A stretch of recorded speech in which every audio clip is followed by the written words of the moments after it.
자, 여러분, 차트는 거짓말을 하지 않습니다 라는 말을 많이들 들어보셨을 겁니다. 특히나 지금처럼 불확실한 시장에서는 기술적 분석, 특히나 기초 중의 기초인 이동평균이 강력한 나침반이 됩니다. 사실 이 이동평균이라고 하는 것을 단순하게 기술적 분석이라고 생각하시면 안 되고요.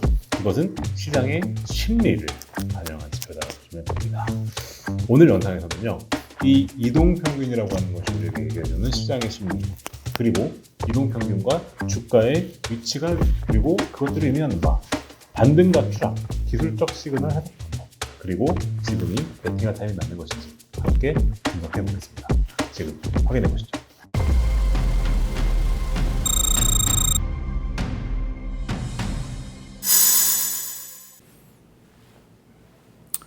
네, 안녕하십니까. 제임스입니다. 자, 오늘은요, 기술적 분석에 대한 얘기를 해보려고 영상을 켰습니다. 자, 기술적 분석, 제 투자 철학 중 하나입니다. 제가 영상 때마다 항상 하는 말이 있는데, 매크로와 차트가 겹칠 때가 최고의 베팅 기회다 라는 말을 제가 가끔씩 합니다. 이건 무슨 말이냐면은, 우리가 어떤 방향으로 시장이 갈 것 같으냐 라고 하는 것은 매크로와 펀더멘탈을 통해서 냉철히 분석을 하고, 그래서 언제 베팅하느냐 라고 했었을 때는 차트가 그 흐름과 일치할 때, 이건 어떤 말이냐면은, 투자는 결국 저 혼자 하는 게 아니거든요. 제가 아무리 방향을 맞췄다고 할지라도 시장이 결국엔 움직여줘야 한단 말이죠. 그 시장이 움직이는 건 언제 하느냐? 그것은 차트를 보고 알 수가 있다. 사실 제가 유명한 것 중 하나가 뭐냐면은, 제가 작년 블랙 먼데이 때 엔캐리 트레이드 때, 그때 1,000만 원 투자해서 9억을 번 스토리로 유명하죠. 그때 풋옵션 베팅에서 제가 큰 돈 번 걸로 유명한데, 사실 그 풋옵션 베팅 당시에도 일본은행이 금리를 인상한 직후에 베팅을 했다면 아마 큰 돈을 잃었을 겁니다. 왜냐? 일본은행이 금리를 올렸을 때는 그때 시장은 오르고 있었거든요. 내리는 게 아니라. 그때 풋을 바로 들어갔으면 아마 그때 큰 돈을 잃었겠죠. 버는 게 아니라. 그때 그럼 제가 왜 그때 블랙 먼데이 직전에 금요일 날 베팅을 했느냐라고 하는 것이, 그 답이 바로 차트를 보고 그렇게 했다라고 보시면 되는 겁니다. 자, 그거에 관련된 내용은 이따가 영상 말미에서 한 번 더 설명드리는 것을 하고요.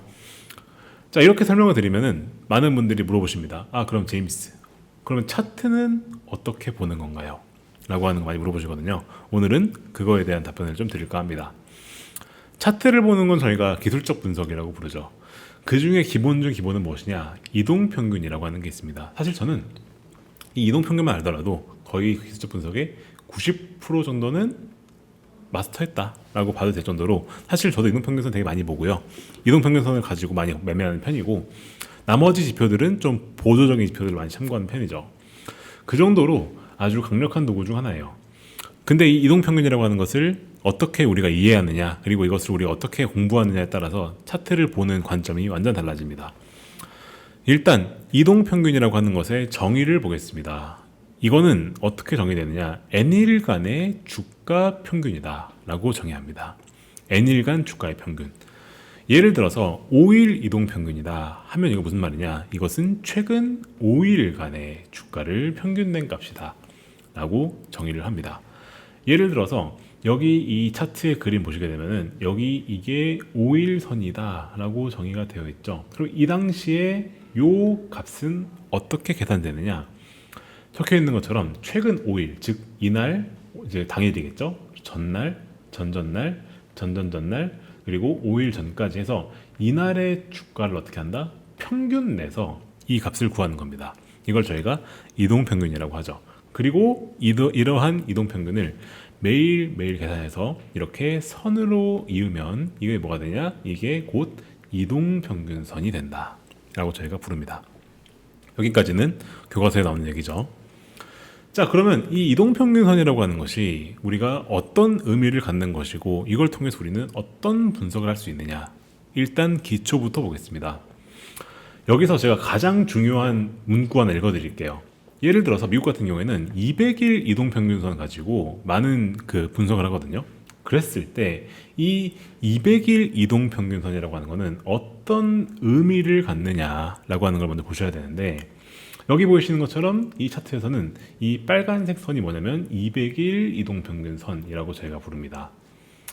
자, 그랬을 때 이 이동평균선 빨간 선은 뭐냐면, 그러면 전 이렇게 불러요. 이거는 최근 1년 동안 주식을 산 사람들의 평단가를 의미합니다. 여기에 별표 쳐야 돼요. 별표. 자, 최근 1년간 주식을 산 사람들의 평단가를 의미하는 것이 무엇이냐? 이것이 곧 200일 이동평균선이다. 이게 뭔 말이냐면 이런 겁니다. 자, 200일이라는 거는 주식으로 치면 대략 1년을 의미합니다. 왜냐면은 1년은 365일인데 1년 동안 거래를 할 수 있는 날은 대략 200일이에요. 왜 200일이냐면은 우리가 365일에서 뭘 빼야 되죠? 여기서 주말 빼야죠. 주말엔 거래를 못하니까 주말 빼야죠. 뭘 빼야 됩니까? 공휴일 빼야죠. 공휴일. 공휴일에는 장이 안 여니까 주말과 공휴일은 1년 중 빼야 됩니다. 그러면 대략 200일 정도 나와요. 그렇기 때문에 우리가 200일 이동평균이라고 하는 것은 무엇이냐? 결국엔 최근 1년 동안의 대략 어떤 그런 걸 의미한단 말입니다.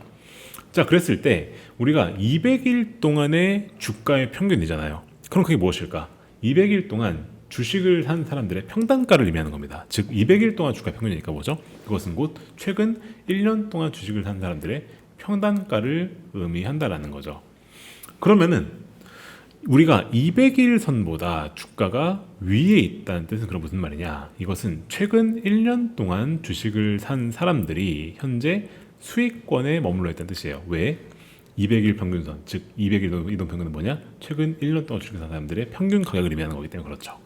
그러면 이 200일 이동 평균선보다 주가가 이렇게 위에 있으면 뭐죠? 이때 주식을 산 사람들은 어떻게 된다? 평균적으로 수익을 보고 있다라고 해석할 수 있단 말이죠. 그러면 이것은 뭐냐? 곧 강세장을 의미합니다. 강세장을. 왜 강세장이죠? 강세장의 가격이 뭡니까? 이것은 많은 사람들이 투자해서 돈을 벌었다는 뜻이거든요. 그러니까 최근 1년 동안 주식 산 사람들은 무엇이다? 대부분 수익을 받고 이것은 곧 강세장이다. 자, 반대로 여기 중간중간에 보이는 그죠? 여기 200일 이동평균선보다 주가가 아래로 하회한 케이스. 이건 뭐냐면 최근 1년 동안 주식을 산 평균적인 사람들이 어떻게 된 겁니까? 손실권에 있다는 뜻인 거고 이것은 그건 무엇이냐? 약세장을 의미합니다. 즉 최근에 주식을 산 사람들이 손해를 보고 있다. 그러니까 이건 우리가 약세장이다 라고 볼 수 있겠다는 거죠. 자, 그럼 우리가 여기 이 차트를 보게 되면은 우리가 이 차트를 지금부터 저희가 보고서 강세장과 하락장을 얘기할 수 있습니다. 무슨 말이냐?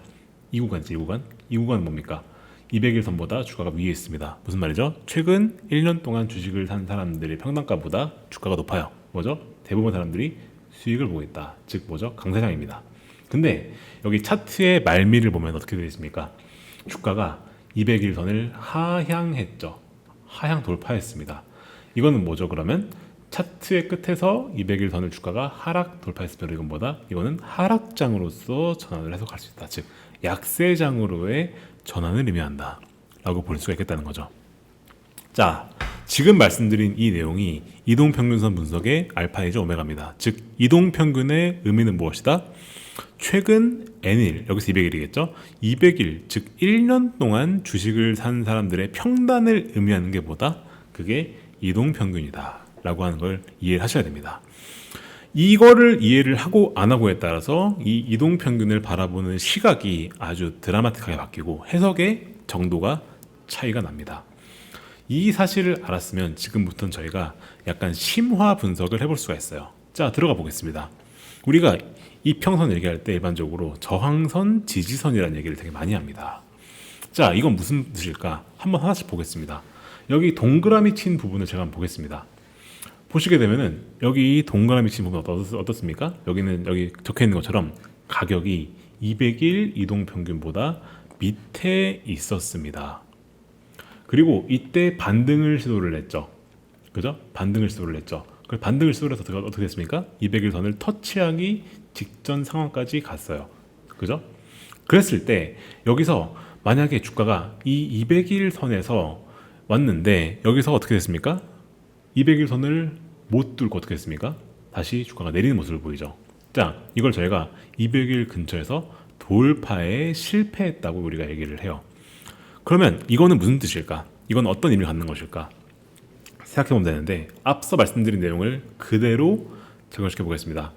자, 200일 선은 뭐라고 했습니까? 다시 전해보겠죠? 200일 선은 최근 1년 동안 주식을 산 사람들의 평단가였습니다. 평단가보다 주가가 밑으로 내려왔어요. 즉 무엇입니까? 손실을 보기 시작했다라고 저희가 얘기할 수 있는 거죠. 그죠? 근데 다시 200일선 회복을 했어요. 그럼 뭡니까? 이거는 본전 근처에 왔다는 뜻이에요. 그러면 사람들이 본전 근처에 오게 되면 어떻게 됩니까? 판단을 해야죠. 어떤 판단? 본전 근처에 왔으니까 매도를 하거나 혹은 본전 근처에 왔다. 오케이. 여기서 더 갈 거야. 라고 생각하니까 어떻게 되는 거죠? 그때 매수를 할 수도 있죠. 사람들이. 근데 여기서 200일선을 못 뚫고 어떻게 했습니까? 내려갔어요. 그럼 이건 뭐죠 이건? 최근에 1년간 주식산 사람들이 추가 상승을 기대하는 것보다 그래서 매수를 하는 것보다 뭐죠? 본전 근처에 왔으니까 어떻게 하는 겁니까? 매도를 더 많이 했다. 즉 매도세가 더 강했다는 뜻이죠. 이거는 뭡니까? 본전 근처에서 가격이 올라갈 거 기다리지 않고 어떻게 하는 거죠? 아, 본전 왔으니까 던져야지 라고 하는 매도세가 더 강했다는 뜻이에요. 이거는 당연히 매우 좋지 않은 시그널입니다. 무슨 말이죠? 사람들이 여기서 가격의 상승을 더 이상 기대하지 않는다는 뜻이죠. 이건 저희가 저항선이 강하다라고 표현합니다. 즉 200일선을 하향 돌파를 했다. 즉 1년간 주식 산 평단가보다 주가가 밑으로 내려왔다. 그러면 이 사람들은 손실을 보기 시작했겠죠. 그러면 다시 반등을 했을 때, 그죠? 그래서 200일선 근처에 다시 왔을 때, 즉 본전 근처에 왔을 때, 이때 사람들이 매도를 많이 하느냐, 아니면 매수를 많이 하느냐에 따라서 우리가 여기서 기술적으로 아주 중요한 포인트가 만들어진다는 거죠. 자, 반대로 여기 뒤의 사례를 보겠습니다. 보시게 되면은 그래서 200일선을 하향 돌파를 해서 다시 쭉 내리다가 다시 반등을 했어요. 반등을 해서 이번엔 어떻게 했지? 이번엔 200일선을 강하게 돌파하는 흐름을 보입니다. 그죠? 이거는 본전 근처에서 매도하려는 매도세보다 추가 상승을 기대하는 매수세가 더 강하다는 뜻이에요. 즉 본전보다 더 갈 것 같다 라고 생각하는 사람들이 더 많다는 뜻이죠. 이건 저희가 기술적으로 돌파 시그널이라 그러고 이것은 아주 강력한 강세의 시그널입니다. 사람들이 본전 근처에 갔을 때 팔기보다 어떻게 한다는 겁니까? 더 산다는 겁니다. 그러면 여기서 그죠? 여기서 가격이 이렇게 조정을 받는다고 한들 어떻게 될까요? 다시 내려왔어.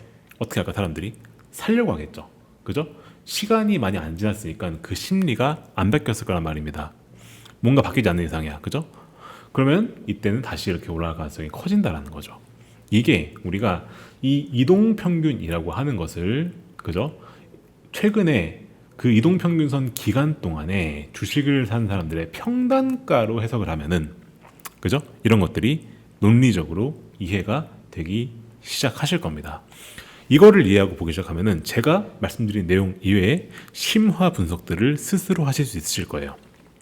자, 그러면 이제 더 심화 가보겠습니다. 여기서부터 좀 어려워하시는 분들 많으신데 대표적인 여기 있는 이 이격도라는 걸 되게 어려워하시거든요. 이격도. 이 이격이라는 건 뭐냐? 이거는 이동평균선과 주가의 차이 정도를 부르는 거예요. 즉 말 그대로 이동평균과 주가의 격차를 얘기하는 거죠. 그 정도를 얘기하는 것을 저희가 이격도라고 부릅니다. 자, 그러면은 여기 있는 게 200일선이라고 제가 가정을 해보겠습니다. 그리고 이 200일선과 주가 간의 괴리가 무엇이다? 이게 이격이라고 했죠. 그러면 이것도 마찬가지로 앞선 원리를 이해를 한 상태에서 한번 해석을 해봅시다. 자, 일단 200일선보다 가격이 아래에 있습니다. 이건 무슨 뜻이죠? 최근 1년 동안 주식을 산 사람들이 손해를 보고 있다는 뜻이고요. 이격이 벌어진다. 이격이 커진다는 건 무슨 뜻이죠? 이것은 곧 그 손실의 강도가 점점 더 강해지고 있다는 뜻이에요. 즉 200일 동안 주식을 산 사람들이 보고 있는 손실폭이 어떻게 된다는 겁니까? 점점 더 강해지고 있다는 뜻이죠. 이건 무슨 뜻일까요? 이렇게 되면은 이 손실을 보고 있던 사람들이 어떻게 생각을 할까요? 자, 주가가 빠질 만큼 빠졌다라고 생각하지 않을까요? 그죠? 이게 주가가 너무 많이 내리면 어떻게 됩니까? 우리가 심리상 이제는 빠질 만큼 빠진 거 아닌가? 이렇게 빠져도 되나? 라는 생각을 하겠죠. 그렇게 되면은 이때부터는 사람들이 주가가 계속 빠지다 어떻게 되는 거죠? 슬슬 저점인가? 라고 생각하는 시점이 오기 시작합니다. 왜냐? 주가가 너무 빠졌으니까.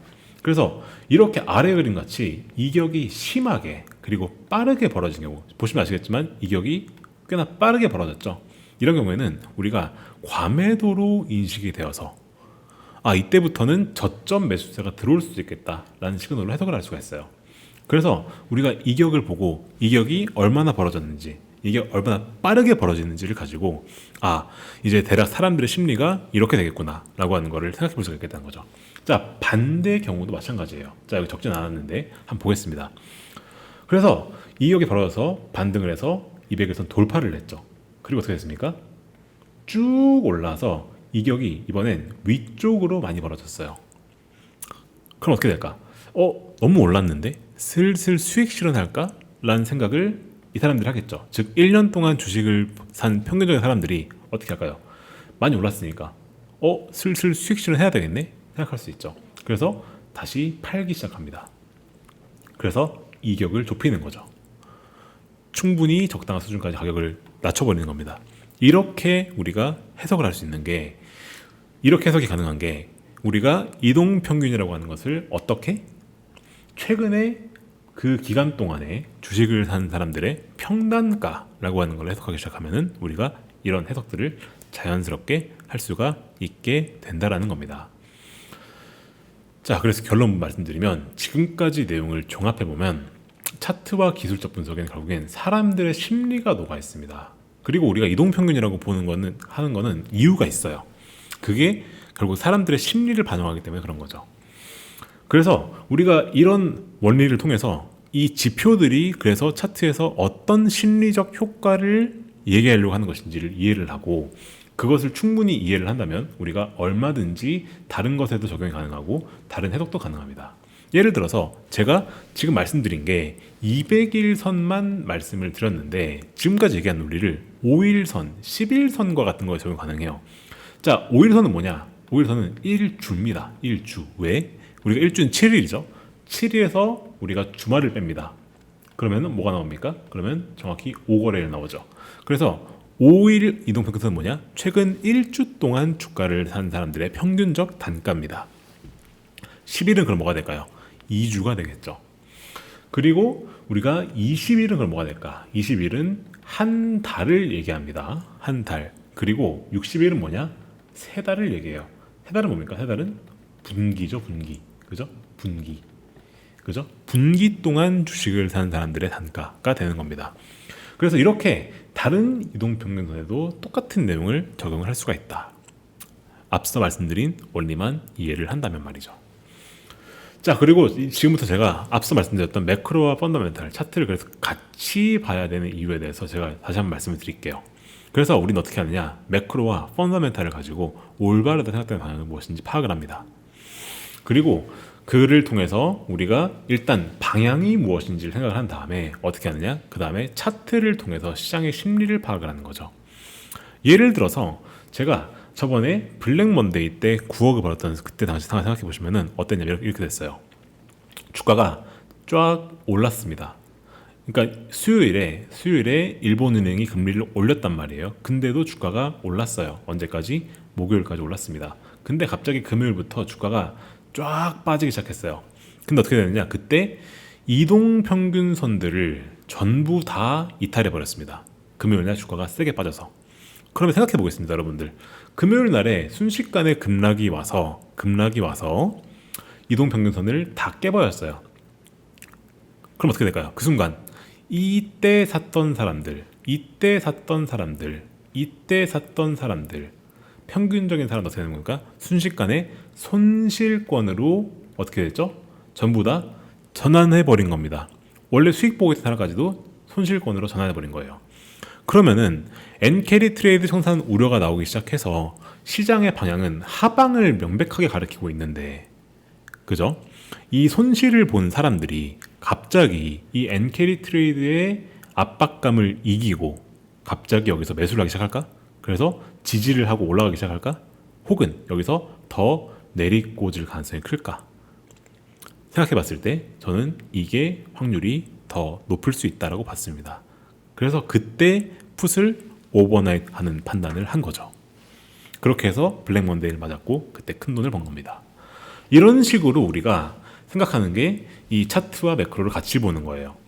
그래서 우리가 어떤 이런 베팅을 해야 되는 판단 시기가 왔을 때 차트를 보고 지금 현재 시장의 심리가 이때 5일선에 샀던 사람들, 20일에 샀던 사람들, 200일에 샀던 사람들, 전부 다 손실권 들어갔다.